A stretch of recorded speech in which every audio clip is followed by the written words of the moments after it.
Good morning, everyone. In the last lecture, we have studied about the effect of pressure. In this lecture, we are going to study about the evaporation process. So basically, evaporation process मतलब क्या होता है? किसी चीज का उड़ना, है ना? किसी चीज का evaporate होना मतलब उड़ना अपने आप से, और वो कब पॉसिबल होता है? जब वो चीज लिक्विड स्टेट से गैस फॉर्म में चली जाएगी। बात क्या है? लिक्विड स्टेट से गैस फॉर्म में, है ना? गैस फॉर्म में जाएगी तभी वो चीज उड़ पाएगी। बेसिक बात ये है ना। गैस के पीछे हम लोग ये एरो लगाते हैं अपर डायरेक्शन का।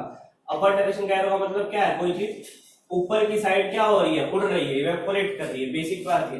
सो इवेपोरेशन को क्या बोल सकते हैं? It is the process of changing of liquid substance to the gaseous form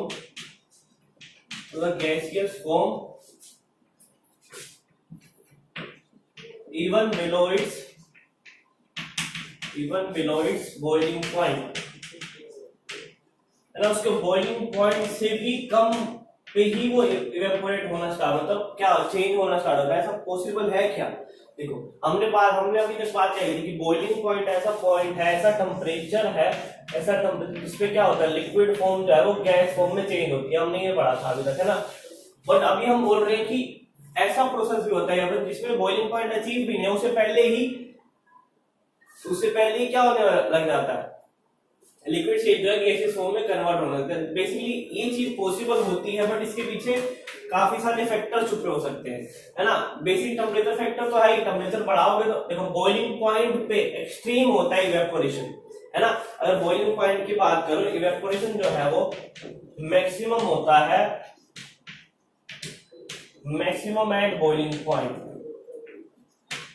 है ना? बॉइलिंग पॉइंट आ गया मतलब ऐसा टेम्परेचर आ गया जिसपे पानी उबलना स्टार्ट हो चुका है, स्टीम में कन्वर्ट होना स्टार्ट होता है, तब वो इवेपोरेशन जो है मैक्सिमम होता है, सबसे ज्यादा तभी होता है ना? एक बात तो ये। और अगर बात करूं, क्योंकि बट उस टेम्परेचर से पहले भी वो चीजें हो जाती है, उस चीज के पीछे काफी सारे रीजन हो सकते हैं। उसका सरफेस एरिया हो सकता है, ह्यूमिडिटी हो सकती है, वो फैक्टर पड़ेंगे धीरे धीरे। बट बेसिक जो चीज है ना, वो क्या रिक्वायर्ड है इसको लेकर रिक्वायर्ड है हमारा सबसे एक इंपॉर्टेंट चीज जो हम बोलते हैं, हमने पढ़ी भी है क्या? लेटेंट हीट ऑफ वेपराइजेशन, है ना? लेटेंट हीट ऑफ वेपराइजेशन क्या था? कि ऐसी हीट जो रिक्वायर्ड है किस चीज को कन्वर्ट करने के लिए? लिक्विड को गैसियस फॉर्म में। क्या एक और चीज क्या बात मायने रखती थी कि लेटेंट हीट जो है वो टेम्परेचर में इंक्रीज करती है ना? वो वाली हीट हमने जो पढ़ी थी, वो हीट रिक्वायर्ड है टेम्परेचर उस चीज को चेंज करने के लिए। बेसिक बात थी।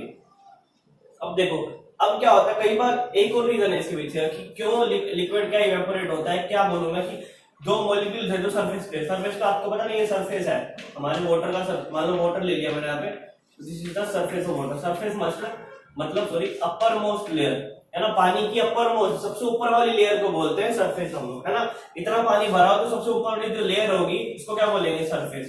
तो ऊपर पे कुछ मॉलिक्यूल्स होंगे पानी के, तो मान लो ये दो मॉलिक्यूल्स हमारे पास, इनके बीच में बॉन्डिंग होगी, है ना? कई बार क्या होता है, काफी सारे फैक्टर्स की वजह से क्या होता है, इस मॉलिक्यूल के पास हाई एनर्जी होती है, या हाई काइनेटिक एनर्जी बोल सकते हो। इस हाई एनर्जी की वजह से क्या होगा? ये जो बॉन्ड है ना, ये इजीली ब्रेक हो जाता है। It can easily break intermolecular forces of attraction, जो उनके बीच की इंटरमॉलिक्यूलर फोर्सेस ऑफ अट्रैक्शन थी उसको बेसिकली क्या कर देता? ब्रेक कर देता है ना? जो बॉन्ड बना होता है उसको सिंपली ब्रेक करके निकल जाएगा वहां से, है ना? हमको क्या पता है कि गैसियस फॉर्म क्या होती है? गैसियस फॉर्म में पार्टिकल दूर दूर रहते हैं एक दूसरे से, यहाँ पे पास से लिक्विड फॉर्म में, सो उसको कुछ ना कुछ एनर्जी चाहिए, है ना? इस बॉन्ड को तोड़ने के लिए। तो उसके पास कहीं ना कहीं से एनर्जी अगर आ गई, उसके बॉइलिंग पॉइंट से कम में भी आ गई, हल्की फुल्की रूम टेम्परेचर में भी आ जाती है एनर्जी कई बार, सो उस एनर्जी की वजह से क्या होगा, ये और काफी सारे फैक्टर और अप्लाई हो रहे हैं, तो उस पे क्या होगा? ये बॉन्ड इजीली टूट जाएगा, हाई एनर्जी में चला जाता है, क्योंकि वो बॉन्ड इजीली टूट के वो क्या करता है? इजीली इवेपोरेट हो जाता है वहां पे, है ना? It can change into gas form में चेंज हो गया एंड इवेपोरेट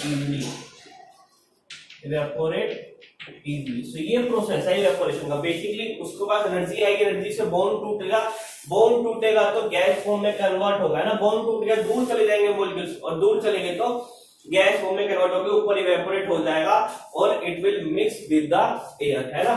क्या कर जाएगा, मिक्स विद, जो हमारी एयर है उसका मिक्स हो जाएगा, हमें पता नहीं लगेगा कि इवेपोरेशन हो चुकी है बेसिकली।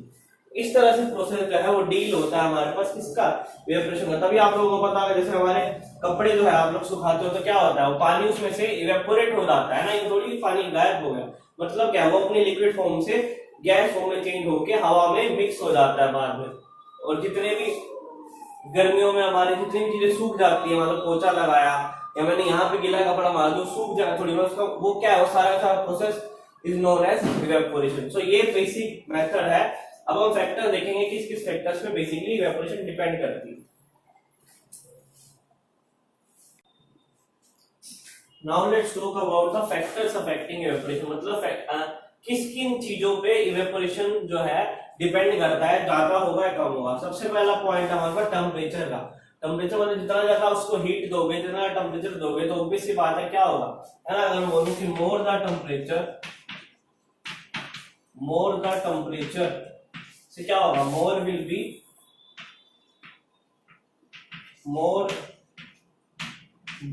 द हीट गिवन, इतना टेम्परेचर को उतना हीट दे रहे हैं हम, and more will be the kinetic energy of particle, है ना।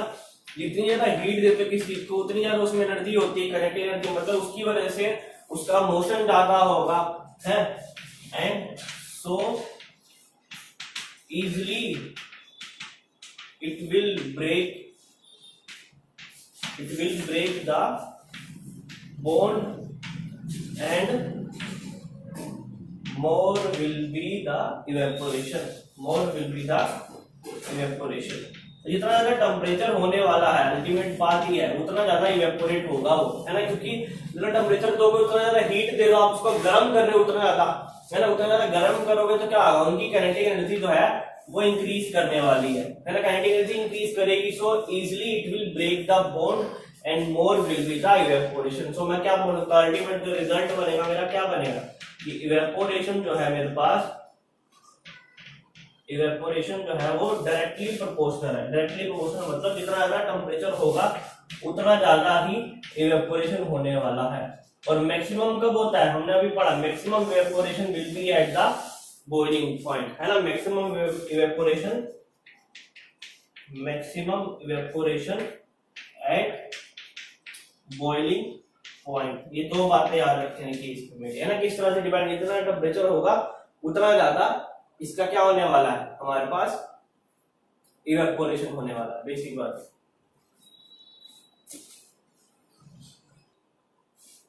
Now let's talk about the second point है, सेकंड फैक्टर जिस पे डिपेंड करती है इवेपोरेशन, वो है सरफेस एरिया। सरफेस एरिया मतलब कितना बड़ा सरफेस होने वाला है उसका, है ना। कि पानी का अगर मैं बोलूं कि आपको मोर द सरफेस एरिया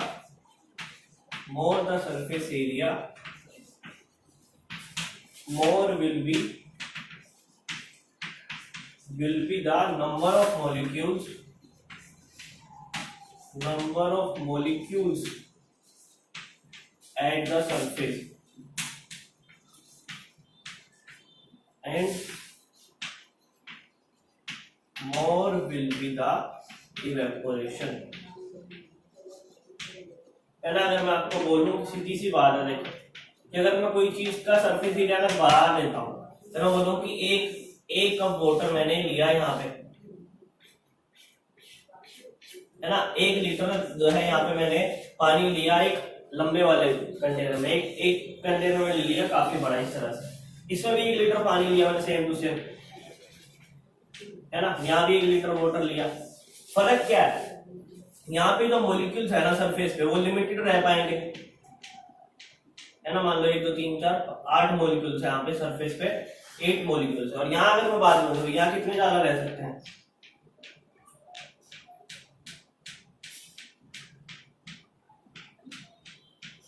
है ना। 1 2 3 4 5 6 7 8 9 10 11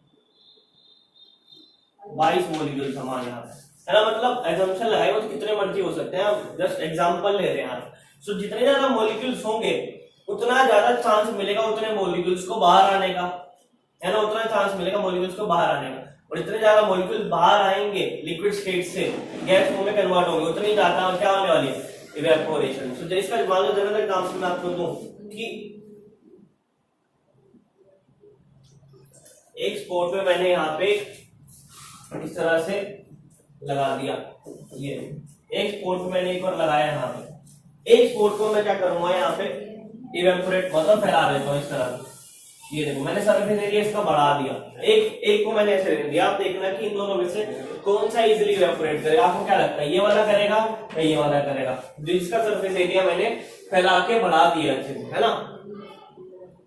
तो ऑब्वियसली बात है, देखो ये जो है ना काफी अपना सरफेस एरिया क्योंकि नीचे है, ग्रेविटी में से नीचे जा रहा, बट सरफेस एरिया उसका मैंने बढ़ा दिया तो ये देखो आपको दिख रहा है कि इजीली इवेपोरेट हो रहा है ये। तो ऑब्वियसली बात है, जितना ज्यादा सरफेस एरिया होने वाला है किसी भी चीज का उतने ज्यादा मॉलिक्यूल्स उसको जल्दी से मिलेंगे इवेपोरेट करने के लिए, और जितना ज्यादा मॉलिक्यूल्स मिलेंगे उतनी ज्यादा उसकी, देखो वो हो भी गया इवेपोरेट, ये सारा इवेपोरेट हो चुका है, बट इसको टाइम लगेगा, धीरे धीरे धीरे धीरे इवेपोरेट होगा। सो ये फास्टर इवेपोरेशन जो है वो इसकी है यहाँ पे कंपैरेटिवली इसके। जितना ज्यादा सरफेस एरिया होगा, मैं लिख सकता हूँ कि evaporation will be directly proportional to किसके, surface area, will be directly proportional to the surface area।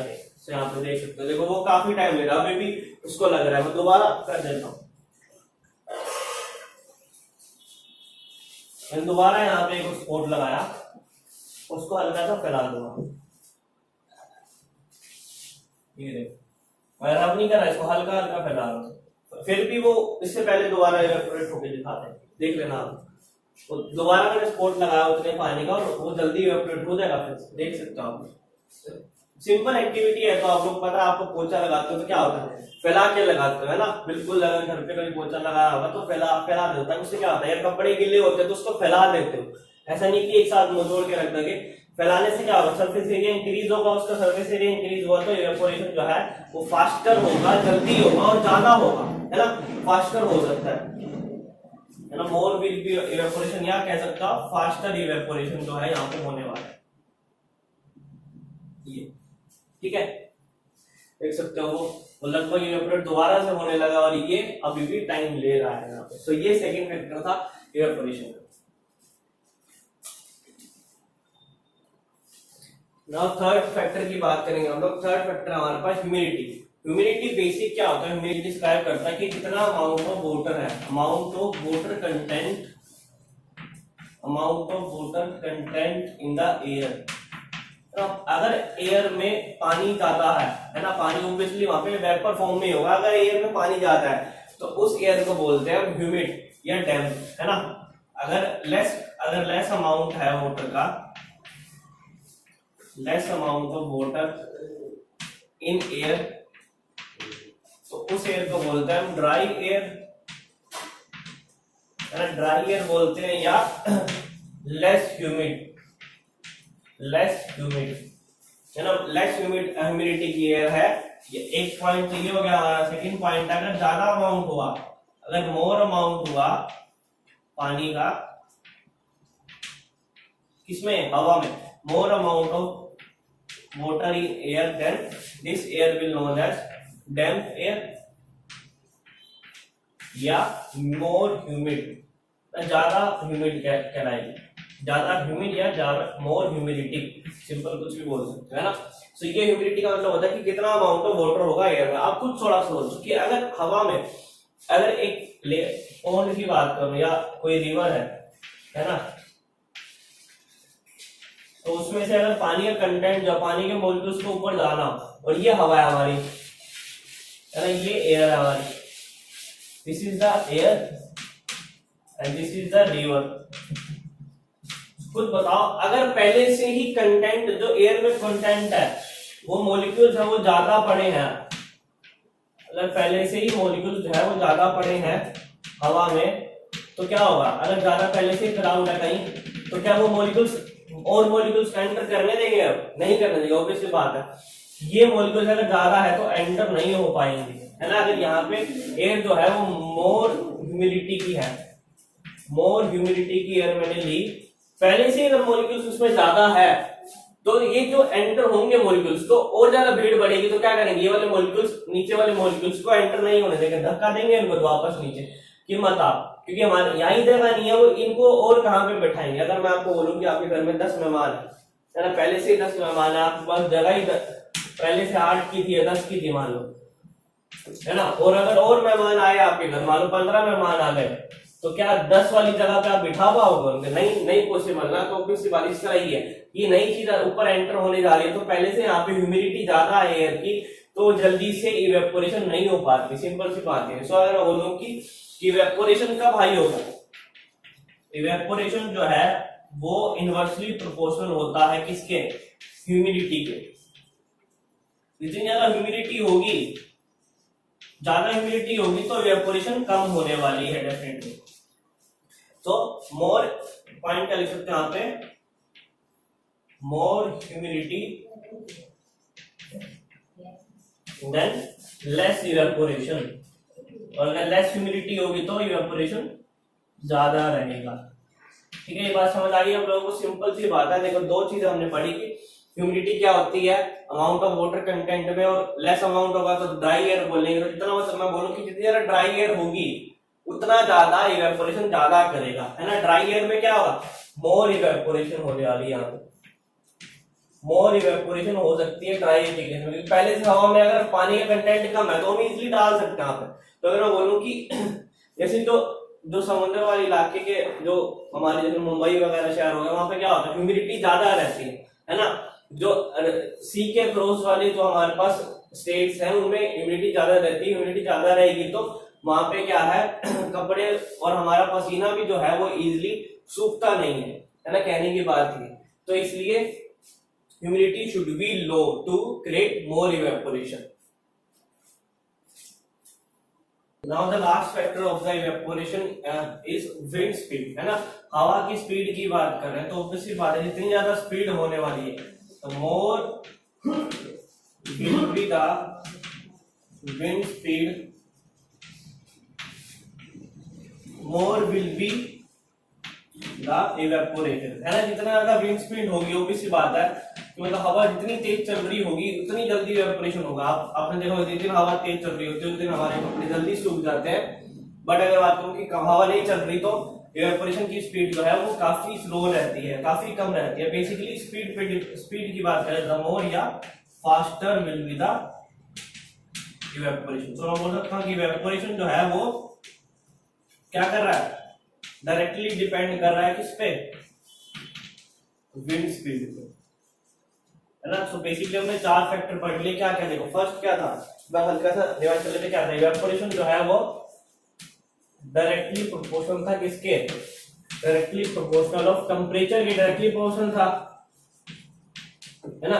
और डायरेक्टली प्रोपोर्शनल किसके था, सेकंड फैक्टर क्या पढ़ा, सरफेस एरिया के, सरफेस एरिया के। फोर्थ फैक्टर हमने पढ़ा किसके, विंड स्पीड के भी डायरेक्टली प्रोपोर्शनल है ये, विंड स्पीड के भी directly proportional, but inversely proportional था किसके, ह्यूमिडिटी ऑफ एयर के, ह्यूमिडिटी ऑफ एयर के। तो ये 4 फैक्टर हमने बेसिकली पढ़े, कंबाइन करके आप इनको लिख सकते हो इस तरह से ऐसे, ताकि इजी रहेगा याद करना कि टेम्परेचर ज्यादा होगा तो इवेपोरेशन ज्यादा, सरफेस एरिया ज्यादा तो इवेपोरेशन ज्यादा, विंड स्पीड ज्यादा तो इवेपोरेशन ज्यादा, और ह्यूमिडिटी ऑफ एयर ज्यादा तो इवेपोरेशन कम होगी। सो ह्यूमिडिटी को हमने लेस अमाउंट में रखना, क्योंकि इनवर्सली प्रोपोर्शनल है ना, एक दूसरे के अपोजिट है, ये ज्यादा होगा तो ये कम होगा, ये कम होगा तो ये इस हिसाब से ज्यादा होगा। सो ये हमारे पास 4 फैक्टर्स थे किसको डिस्क्राइब करने वाले, इवेपोरेशन को। तो basically this is all for today, thank you so much everyone.